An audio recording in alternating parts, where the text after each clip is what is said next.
গতকালকের এই ঘটনা, একটা তরতাজা মেধাবী বন্ধুবৎসল অজাত শত্রু একটা মানুষ চলে গেল।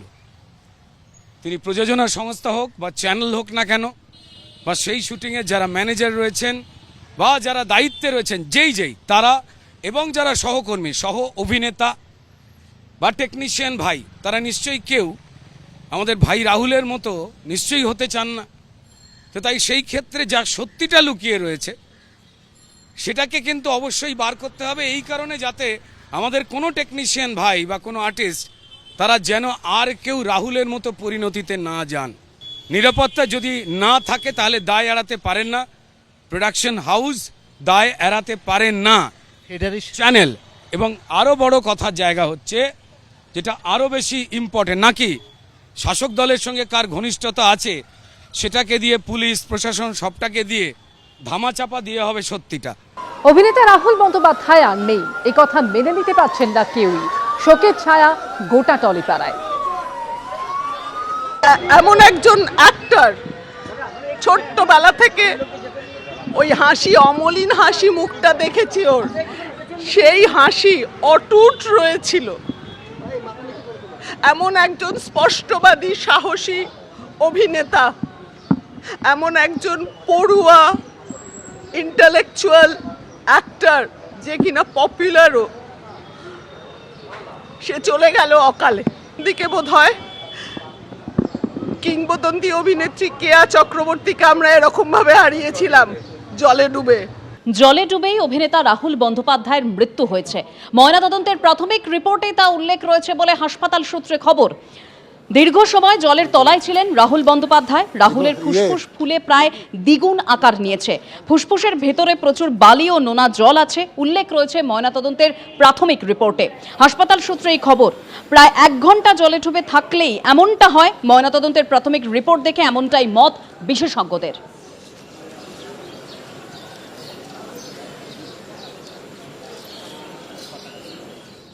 কালকে শুটিং হয়েছিল, সেই শুটিং সময় যখন এই 4:30টার মধ্যে হবে, চিৎকার আওয়াজ এরকম শোনা গেল। তারপরে আমরা সবাই দেখার পরে উপরে ড্রোন চলছে, তারপরে আগে হিরোইন কিন্তু ফেঁসে গেছে, এই 1 আঁঠুয়ে জল হবে, হিরোইনটা একটু জল হয়ে গেছে। তারপরে হিরোটা ওকে বাঁচিতে যে ও নিজে ফাঁসিয়ে গেল, সেখানে কাদা ছিল। কিন্তু ওই যে যারা শুটিং করতে আসছে, কিন্তু লোকাল গাইড কিছু নেই, আমাদের কমিটি কিছু বলেনি, কি এই যে সোসাইটি যে লোক আছে তাকেও কিছু বলেনি, লোকাল লোক হারিয়ে সাহায্য সে নিয়ে গিয়ে, কিন্তু কোথায় কাদা আছে, কোথায় চোরাবালি আছে কিছু জানে না। এটা কি চোরাবালিতে ফেসে গেছে? না, চোরাবালিতে কাদা, অনেকটা কাদা আছে, সে কাদাতে তার পা খসে গেছে। উদ্ধারটা কিভাবে হলো? হ্যাঁ, সেই মুহূর্তে জলটা কত ছিল? তারপরে যে আগে কিন্তু হিরোইন ফাঁসিয়ে গেছিল, ও হিরোটা ওকে ধরতে গিয়ে ওই কাদার মধ্যে গিয়ে চলে গেল। তারপরে যখন যে ড্রোন যে চালিয়েছে, ও টিভি স্ক্রিনে দেখছে কি না, এরপর রাউন্ডটা ফেসে গেছে। যখন যে বলছে তখন তাদের লোক যে ছিল ও দৌড়ে আসি, দেখার পরে আর সেখানে যাওয়ার উপায় নেই, যে উপরে যে লোক আছে তখন সে সেখানে যেতে পারবে না। তারপর যেতে পারবে না, সে জল আপাতত 8 ফুট 7 ফুট হয়ে যাবে। তারা তখন এরকম বাঁচাও এরকম বলছে। তার মধ্যে আর একটা ডঙ্গা এসেছিল, সে নৌকায় এসে আগে হিরোইনকে তুলছে, হ্যাঁ আগে হিরোইনকে তুলছে, তারপরে হিরোকে তুলছে। হিরোকে যে লাস্টে উঠেছে, দেখার পরে অনেকটা জল খেয়ে গেছে। তখন টিপি করে অনেকটা জল বের করেছে। হ্যাঁ বেঁচেছিল, এখানে আসার পরে বেঁচেছিল, চিৎকার করেছিল, ছাটপিটে এরকম হচ্ছিল। তারপরে হসপিটাল নিয়ে গেল, তারপরে শুনতে পেলাম যে ও সেখানে ডেড করে গেছে। পুলিশ কেউ ছিল না? না, পুলিশ কেউ নেই। পুলিশ উদ্ধার করলো আমাদের এই ভোটে শাসনে পার্টি, আমরা নিজে ইচ্ছাকৃত গেছে। তাহলে কি প্রোটেকশন ওরাই মারা গেল কেন না, কোথায় কাদা আছে, কোথায় চোরাবালি আছে। হ্যাঁ, এই যে এখানকার যে ভোটে যে প্যাসেঞ্জারি যে পারাপারি করে, ওরা তার সঙ্গে একটা গাইড থাকে। আমাদের এই যে নৌকা স্টেশনে একটা গাইড দেওয়া হয়, কোথায় চোরাবালি আছে, কোথায় কাদা আছে, কোথায় সাপ আছে, কি কোথায় যে কি আছে, ওরা সব গাইড নিয়ে চলে যায়। ওকে বলে দেবে ভাই ওদিকে যাবে না, ওদিকে লাল কাঁকড়া দেখতে পাবেন, ওদিকে ওইরকম ওরাকে গাইড দেওয়া হয়। এমনি এই যে ভোটে স্টেশনে এমনি তারা করেনি। অর্থাৎ প্রত্যক্ষদর্শীদের যে বয়ান, ঠিক কি ঘটেছিল সেই সময়, কিভাবে মৃত্যু হলো রাহুল বন্দ্যোপাধ্যায়, তা নিয়ে কিন্তু একাধিক সম্ভাবনা উঠে আসছে। তবে ময়নাতদন্তের যে প্রাথমিক রিপোর্ট, সেই রিপোর্ট থেকে কিন্তু এটা স্পষ্ট যে দীর্ঘ সময় জলের তলায় ছিলেন রাহুল বন্দ্যোপাধ্যায়। তার কারণ ময়নাতদন্তের রিপোর্ট অনুযায়ী দেখা যাচ্ছে যে রাহুলের ফুসফুস ফুলে প্রায় দ্বিগুণ আকার নিয়েছিল।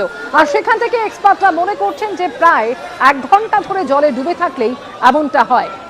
দীর্ঘক্ষণ জলের তলায় ছিলেন রাহুল বন্দ্যোপাধ্যায়, কিন্তু সেই সময় তাহলে সঙ্গে সঙ্গে কেউ কেন এলেন না, কেউ এসে তাকে উদ্ধার কেন করলেন না, এমনই একাধিক প্রশ্ন তৈরি হচ্ছে।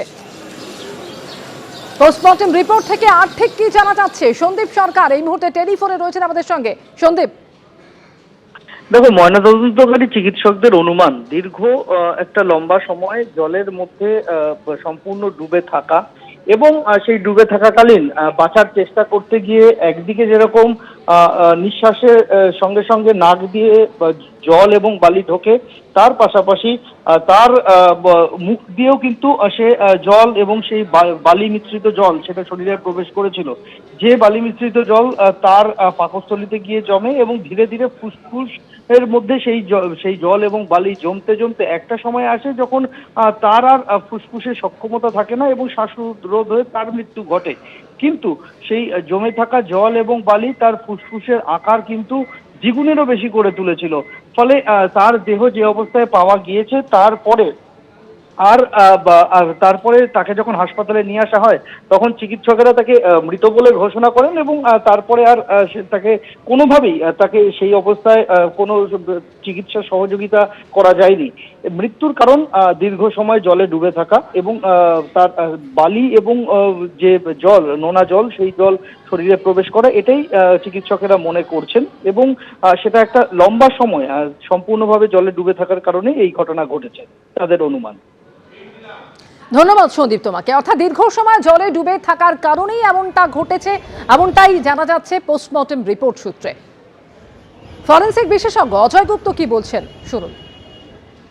একটা হচ্ছে সমুদ্রতে তো সাধারণভাবে প্রচুর পরিমাণে বালি থাকবে সেখানে, তো একমাত্র হতে পারে যে যদি জলের মধ্যে পড়ে গেল এবং তারপরে সে জল খেলো, তারপর তুমি জল হয়তো খেলে তুলতে পারলো না, তখন আনকনসিয়াস হয়ে গেল। আনকনসিয়াস হয়ে যাওয়ার পরে সে তখন ওই যতক্ষণ শ্বাস নেওয়া যাচ্ছে আর কি, সেইটুকু সময় অবধি জল, বালি মিশ্রিত জল তার মানে খাওয়া বলুন ইনহেল করা বলুন দুটোই একই সঙ্গে হচ্ছে আর কি। তা এইখানেতে হচ্ছে স্টমাকে বালি ছিল এবং প্রচুর পরিমাণে জল, মানে সমুদ্রের যেহেতু বালি জল মেশানো থাকে তাহলে সেখানেতে বালি পরিমাণও যেতে পারে, কেননা তখন তো সে আনকনসিয়াস। রাহুল বন্দ্যোপাধ্যায়ের এইভাবে অকালে চলে যাওয়া কেউই মানতে পারছেন না। গতকাল যখন এই খবর সামনে আসে তখন তারপর থেকেই বিজয়গড়ে তার বাড়ির সামনে প্রচুর মানুষ জড়ো হন, তার সহকর্মীরা, সহ অভিনেতারা, তারা একে একে তার বাড়িতে আসেন। আর আজকে কেওড়াতলা মহাশ্মশানে নিয়ে যাওয়ার পরও প্রত্যেকেই উপস্থিত থাকেন সেখানে শেষ শ্রদ্ধা জানানোর জন্য।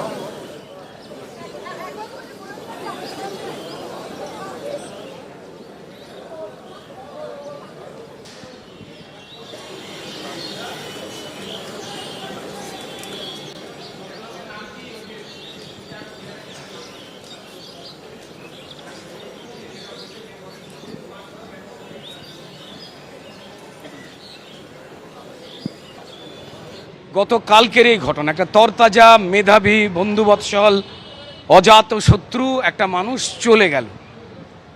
তিনি প্রযোজনা সংস্থা হোক বা চ্যানেল হোক না কেন, বা সেই শুটিংয়ে যারা ম্যানেজার রয়েছেন বা যারা দায়িত্বে রয়েছেন, যেই তারা এবং যারা সহকর্মী, সহ অভিনেতা বা টেকনিশিয়ান ভাই, তারা নিশ্চয়ই কেউ আমাদের ভাই রাহুলের মতো নিশ্চয়ই হতে চান না। তো তাই সেই ক্ষেত্রে যা সত্যিটা লুকিয়ে রয়েছে সেটাকে কিন্তু অবশ্যই বার করতে হবে, এই কারণে যাতে আমাদের কোনো টেকনিশিয়ান ভাই বা কোনো আর্টিস্ট তারা যেন আর কেউ রাহুলের মতো পরিণতিতে না যান। নিরাপত্তা যদি না থাকে তাহলে দায় এড়াতে পারেন না প্রোডাকশন হাউস, দায় এড়াতে পারেন না চ্যানেল। এবং আরও বড় কথার জায়গা হচ্ছে, যেটা আরও বেশি ইম্পর্টেন্ট, নাকি শাসক দলের সঙ্গে কার ঘনিষ্ঠতা আছে সেটাকে দিয়ে পুলিশ প্রশাসন সবটাকে দিয়ে ধামাচাপা দিয়ে হবে সত্যিটা। এবিপি আনন্দ, এগিয়ে থাকে, এগিয়ে রাখে।